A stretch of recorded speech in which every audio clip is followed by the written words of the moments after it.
Eh bien, bonjour à toutes et à tous, amis de Casse d'Histoire. Je suis extrêmement heureux d'être à l'ECPAD, le Fort d'Ivry, où sont conservées les archives cinéma, photos et sons, j'imagine, de l'armée française depuis 1917 et même un petit peu avant.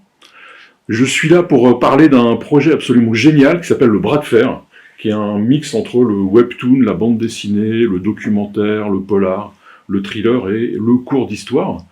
Donc un produit très intéressant et très innovant, très original. Mais avant de parler de ça, on va parler de l'ECPAD, de la BD. Gilles, tu es le grand ordonnateur de l'arrivée de la bande dessinée en cet endroit. Est-ce que tu peux nous dire pourquoi? Alors, pourquoi je sais pas. Le CPAD, c'est l'image filmée, c'est l'image photographique. Ça a été aussi beaucoup de l'animation à une époque. Et c'est communiquer avec l'image. Et donc, pour s'ouvrir vers d'autres publics et d'autres champs narratifs, ou autres manières de raconter l'histoire et de transmettre nos autres images, la bande dessinée est un vecteur, comme l'a été l'animation à un moment, comme l'a été la VR aussi, on a fait l'expérience en VR, un peu naturel. Et puis bon, je peux te dire que j'ai un tropisme particulier pour la bande dessinée par ailleurs, mais c'est pas la raison principale. Pascal, avec toi, on va parler de, on pourrait dire, les nouvelles écritures de l'histoire, en tout cas les nouvelles écritures audiovisuelles. Donc tu es le réalisateur du Bras de Fer, tu es aussi réalisateur ici au Fort d'Ivry. Comment tu travailles avec les archives pour écrire l'histoire à partir d'une histoire qui est déjà filmée, déjà photographiée?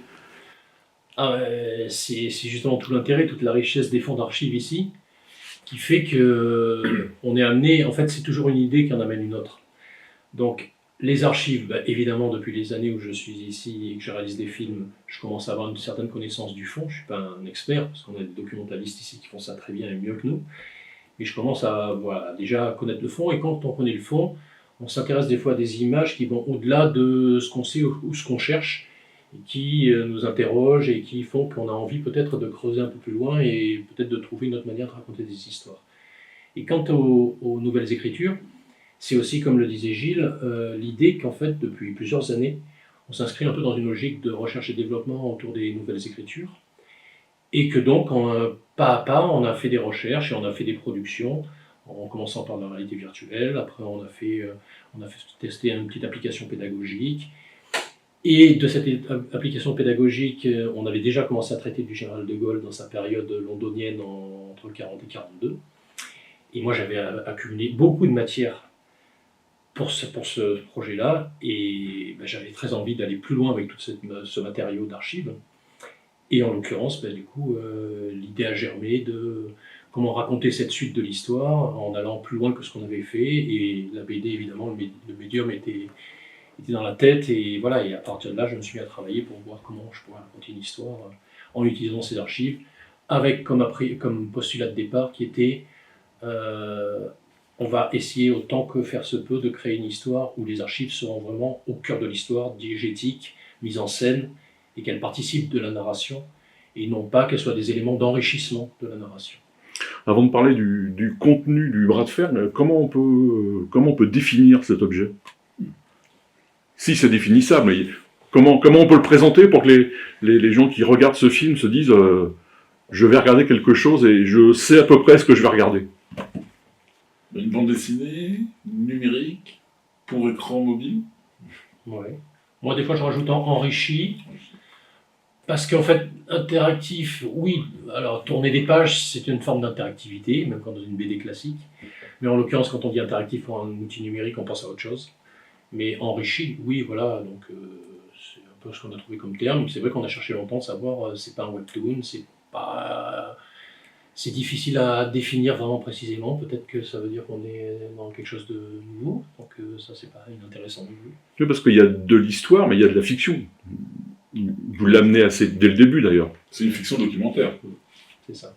Que Pascal a écrite de toutes pièces. Il a inventé ses personnages, il y a introduit évidemment les personnages historiques, mais c'est une fiction. Alors que raconte le Bras de Fer? Le bras de fer, c'est l'histoire d'un personnage, ce reporter de guerre américain, c'est Edward Merton, voilà, qui traîne pas mal de casseroles, que j'ai investi quand je l'ai caractérisé de pas mal de mes problématiques aussi, comme tout auteur.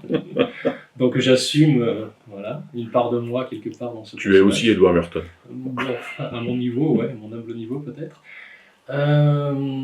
Et en fait, oui, l'idée c'était ça, c'était vraiment, dès le départ, les premiers échanges qu'on a eus, c'était vraiment de dire, on va vraiment essayer d'aller vers la fiction. On voulait aussi ouvrir le champ de ce qu'on avait déjà fait, peut-être toucher une cible un petit peu plus large que celle qu'on avait l'habitude de toucher.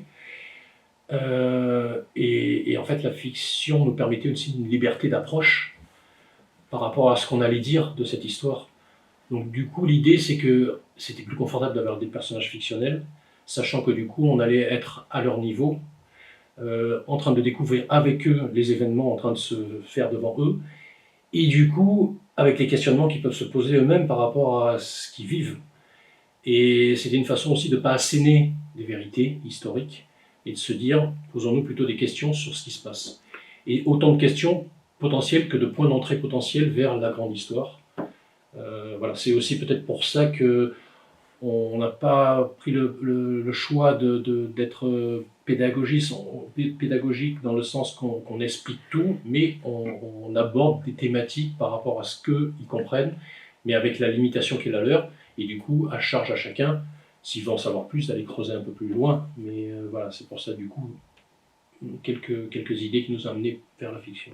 Parce qu'avant de parler du côté historique, ce qui est intéressant, je trouve, dans le bras de fer, c'est qu'on se pose quasiment les mêmes questions qu'eux, et on n'en sait presque pas plus qu'eux, quoi. Vous avez réussi ce tour de force, on découvre l'histoire pratiquement en même temps, même si évidemment on la connaît, hein, mais il y a ce côté fictionnel où on rentre dans la tête de ces personnages, et on avance en même temps qu'eux, quoi. Et la grande difficulté, c'était de pas avoir la facilité et le recul de se dire, ben nous, on sait ces éléments de l'histoire, donc du coup, le gros travail avec Olivier Verborca, de savoir si ce que je faisais dire à mes personnages, ça pouvait être cohérent par rapport à ce qu'ils en savaient à l'époque, à la façon aussi du langage de l'époque, les expressions. Gilles a été pas mal attentif à ça, sur les aspects, est-ce qu'on peut avoir ce genre d'expression à l'époque. Voilà, donc c'était à la fois des contraintes et en même temps c'était aussi une façon d'aborder les choses de façon un peu plus naïve et un peu plus, on est un peu le candide avec eux, et donc c'est peut-être pour ça que je me dis que on assène moins des vérités. Quand je disais ça tout à l'heure, c'est plus on est un peu légal et on a plutôt tendance à peut-être se projeter dans les personnages, avoir une empathie envers eux, parce que aussi eux ont leurs faiblesses par rapport aussi à leurs connaissances et leurs limites des événements. Alors fiction documentaire, mais il y a documentaire. Que fait Edward Merton et quel est son travail et vers quelle histoire il va nous emmener? Qu'est-ce qu'il cherche? Il cherche d'abord sa voix, sa vérité à lui. C'est quelqu'un qui a un très fort caractère. Il veut la vérité, qui ne se contente pas des limites qu'on essaye de lui mettre, qui refuse la censure, qui a beaucoup de mal avec les institutions qui à l'époque étaient très regardantes par rapport à l'information. Tout le travail qu'il fait sur le terrain, quand il s'aperçoit, quand il voit ce qu'il en devient, une fois que c'est publié, il en vit une certaine amertume, enfin il en retient une certaine amertume. Et donc en fait il essaye à la fois dans un premier temps de se rapprocher du front, parce qu'il est quand même en manque d'adrénaline et il souhaite vraiment continuer à faire son métier. On l'empêche au début de l'histoire de faire son métier. Qui doit aller sur la piste des grands de ce monde, parce que dans le film on rencontre Churchill, De Gaulle, un peu Eisenhower, on rencontre tout un tas de gens. Donc, dans quelle grande histoire il est plongé notre ami Edward Merton? C'est la grande histoire du débarquement depuis le débarquement allié en Afrique du Nord, l'opération Torche en 1942, jusqu'au débarquement en Normandie. Au départ, évidemment, quand il est empêché, la seule chose qu'il arrive à obtenir, c'est quand même qu'on puisse lui donner un job qui est de couvrir l'actualité du général de Gaulle. Donc il va être attaché à couvrir l'actualité du général de Gaulle, ce qui l'ennuie un peu profondément, mais d'un autre côté, il va quand même il va rencontrer le général de Gaulle. Et à cette époque, quand on rencontre le général de Gaulle, lui en tout cas, il rencontre ce que moi j'ai rencontré en lisant les mémoires du général de Gaulle, c'est-à-dire l'homme que c'était à cette époque-là. Quand même quelqu'un d'assez impressionnant, qui dégage quelque chose, et donc il va avoir sa sensibilité, il va aller vers quand même ces Français libres, combattants en Angleterre, et puis après un peu partout.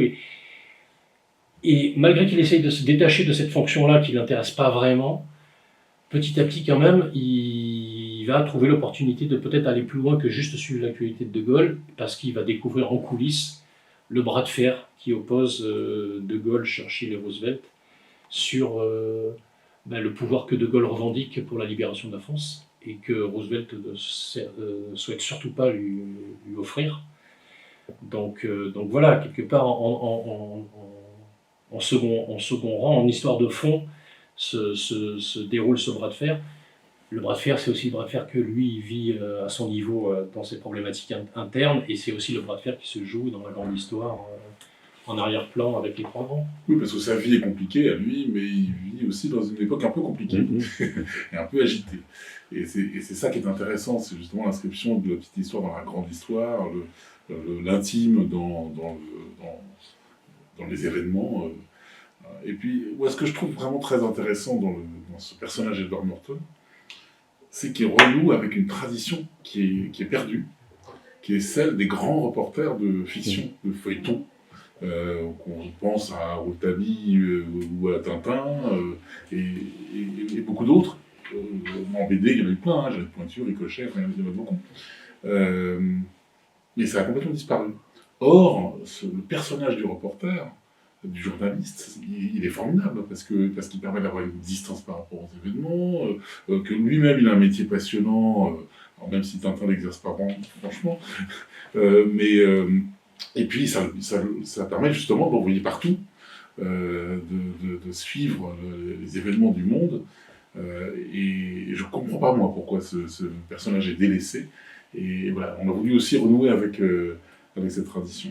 Oui, puis aussi que la grande tradition des grands reporters français de Paris Match, les Lucien Bedard et tous ces gens qui étaient en Indochine, au débarquement, en Algérie, et qui à la fin faisaient des livres, tellement Kessel même, tellement les textes étaient formidables, et ils étaient tellement au cœur des événements que ça faisait des livres, quoi. Et puis c'est aussi l'ADN un peu de l'établissement, c'est-à-dire que nous, nos soldats de l'image, sont ceux qui vont sur les théâtres d'opération, filmer, photographier la guerre, et que les images d'archives que l'on voit dans le bras de fer viennent de nos fonds. Et donc c'est aussi une façon de...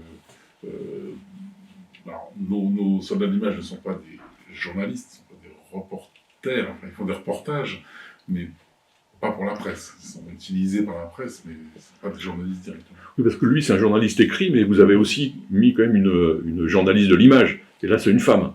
C'est ça, une photographe. Alors, c'est clairement ce que vient de dire Gilles, c'est-à-dire c'est vraiment ça.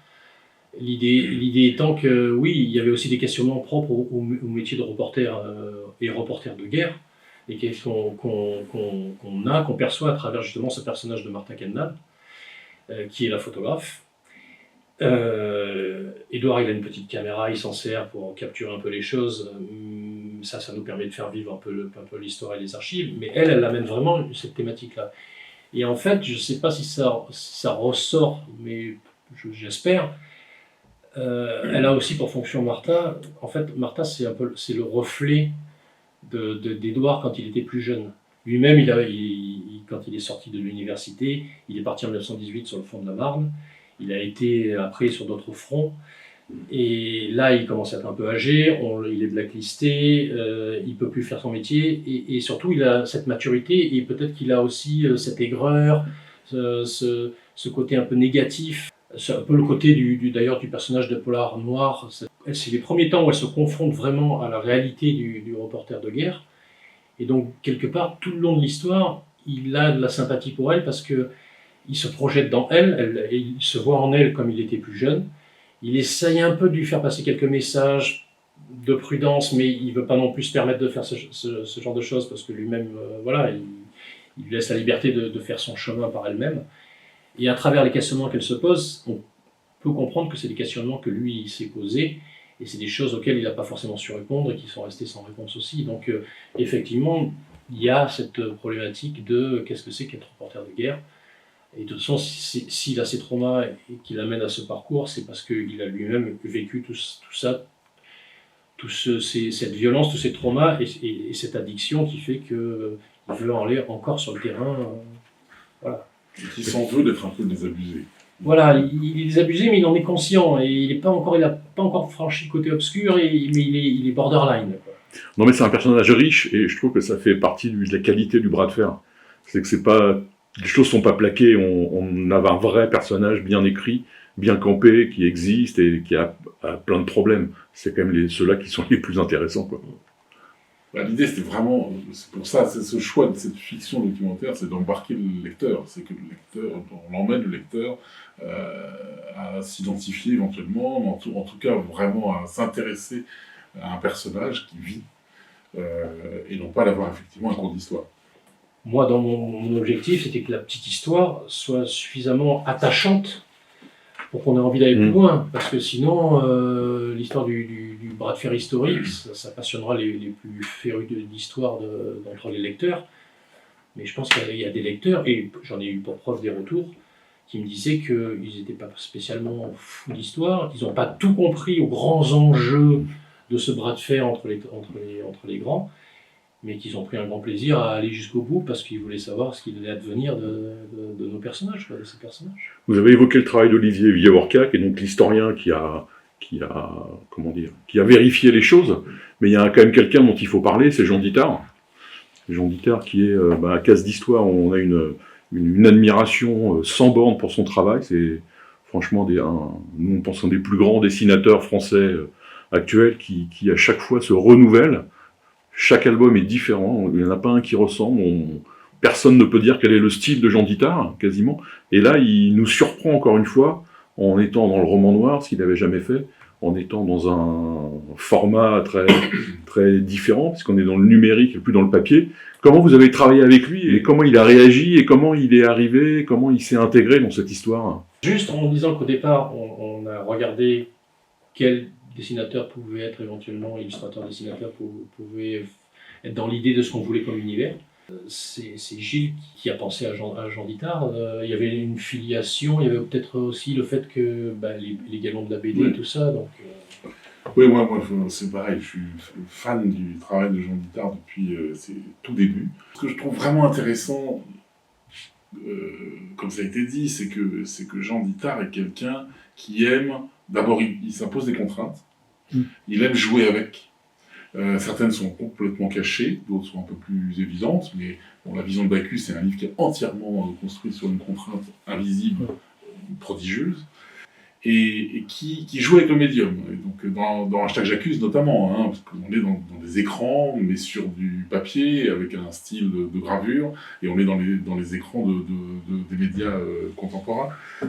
C'est assez culotté. Moi, je savais que ça allait l'intéresser, même si finalement c'est un travail de commande et qu'il n'est pas coutumier du fait et qu'il aura même plutôt tendance à pas être trop intéressé par ce genre de choses.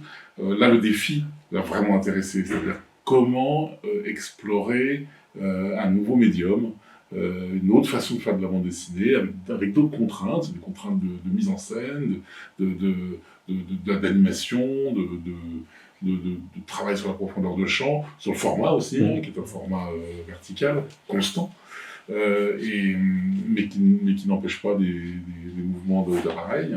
Donc, et effectivement, il a répondu à l'appel sur ce point-là.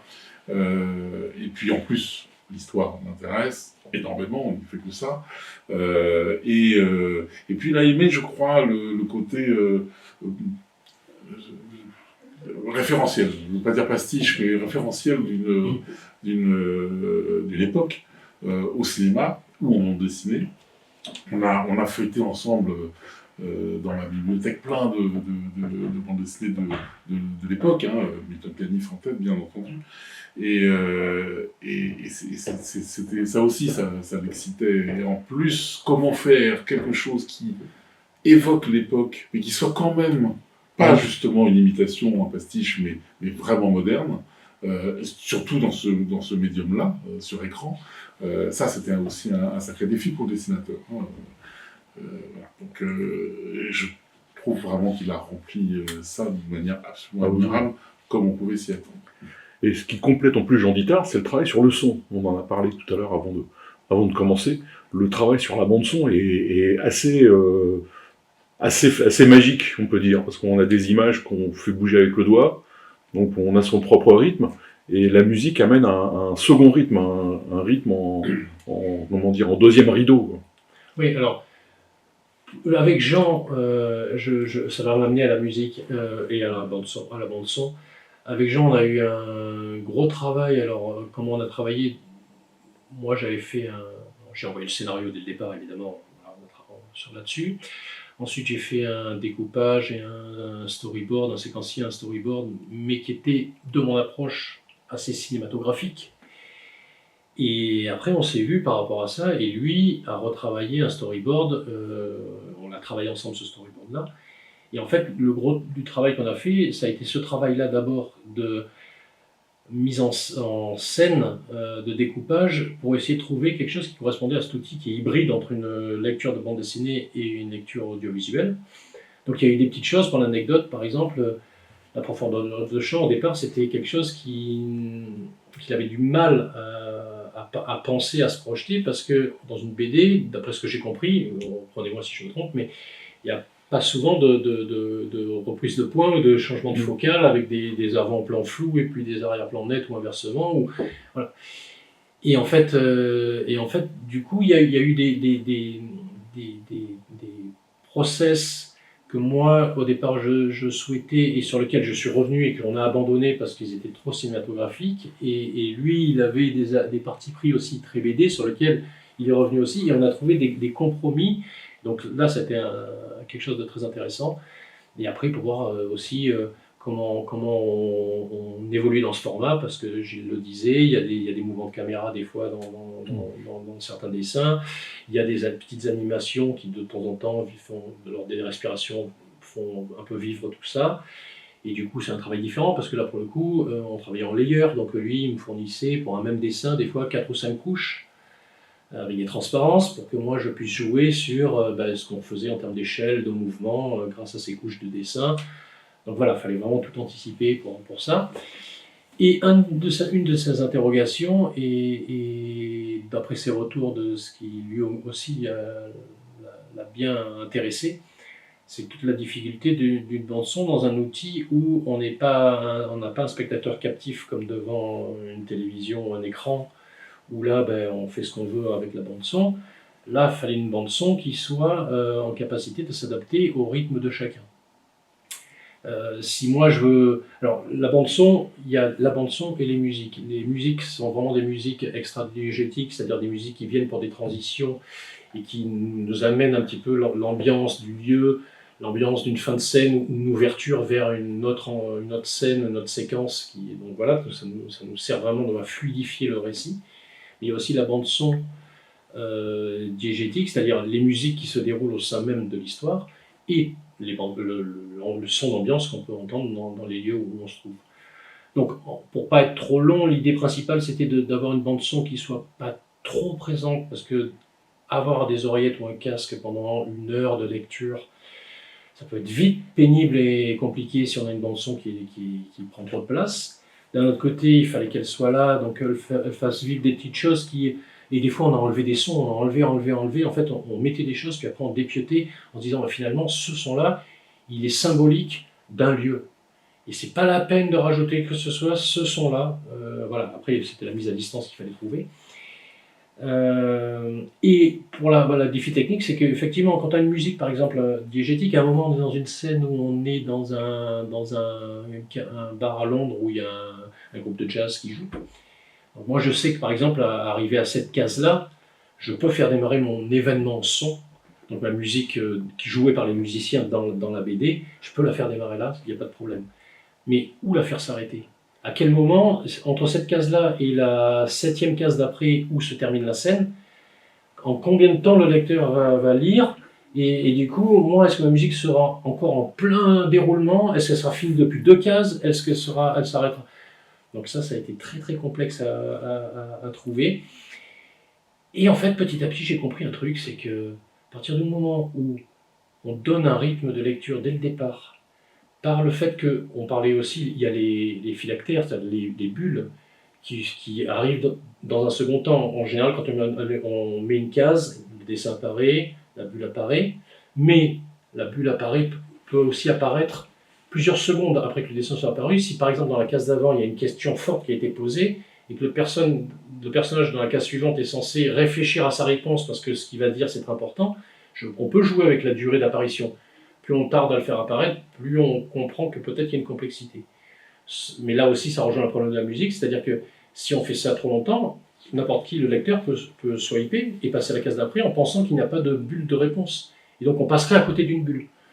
Donc là aussi, dans quel rythme on fait apparaître les bulles, ça a été... Voilà. Et tout ça pour dire que, vu la beauté des dessins de Jean, vu les rythmes de lecture pour faire apparaître le dessin, puis la case, on sent qu'il y a des petits événements sonores.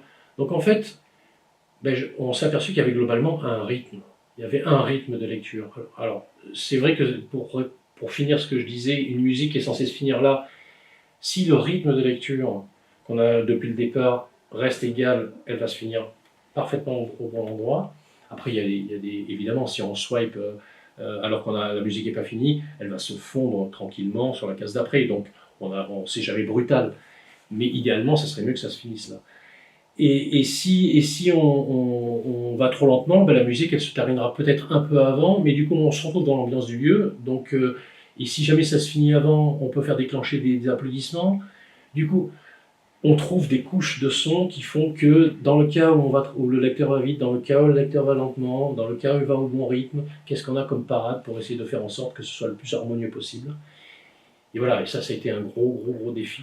C'est-à-dire que c'est un mix étrange entre un déroulement cinématographique et le rythme de lecture bande dessinée, et trouver enfin, marier les deux ensemble, c'est effectivement extrêmement compliqué. Ce qu'il faut dire, c'est que les personnages ne parlent pas, hein. Les bulles, il faut les lire à l'écran. C'est ça. Et d'ailleurs, au tout début, on s'est posé la question de savoir est-ce qu'on met vraiment du son. Moi, au départ, l'ambiance sonore que je voulais mettre, à part les musiques, c'est vraiment quelque chose, comme on dit, déréalisé. C'est-à-dire que on joue le moins possible les vrais sons d'ambiance, parce que si on met les vrais sons d'ambiance, on s'attend à voir les voix des personnages. Or, on a des bulles de lecture. Donc, jusqu'où on peut aller avec les sons d'ambiance. Donc, voilà, il a fallu jouer avec ça, et petit à petit, on s'est aperçu que, à partir du moment où, avec les réserves que j'ai mises tout à l'heure sur le fait que la bande-son, il faut qu'elle soit vraiment light et vraiment dosée, et elle serve le propos et pas qu'elle vienne créer l'ambiance juste pour créer de l'ambiance, finalement on accepte et on s'est aperçu que on le lit et que la bande-son ne vient pas gêner, au contraire, elle vient immerger. Et là, cette sensation d'immersion, elle est quand même globalement ressentie, et ça, c'est un vrai plaisir, parce que c'est ce qu'on voulait, mais au départ, on ne savait pas jusqu'où ça pouvait fonctionner. Donc on s'est dit plein de choses sur le bras de fer. Maintenant, pratiquement, comment ça se passe, quel est le temps de lecture, comment c'est structuré, comment le lecteur s'empare physiquement du bras de fer. Comment on y accède déjà? On y accède par une URL, qui est lebras-de-fer.fr. Il y a aussi un code barre qu'on peut télécharger. Et voilà, on peut aussi y accéder à partir d'un QR code.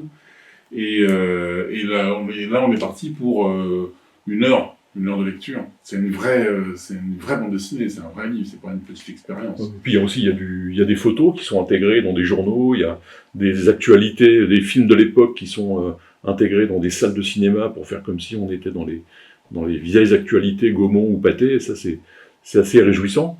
Pour conclure, est-ce que ça c'est un projet extraordinaire? J'imagine qu'avec la richesse des archives de l'ECPAD, il y en a d'autres qui vont arriver un jour. Peut-être. Bon, on verra ça. Je vous remercie tous les deux pour cette discussion à bras rompus quasiment, autour du bras de fer, et je vous dis à bientôt. Merci beaucoup, à bientôt.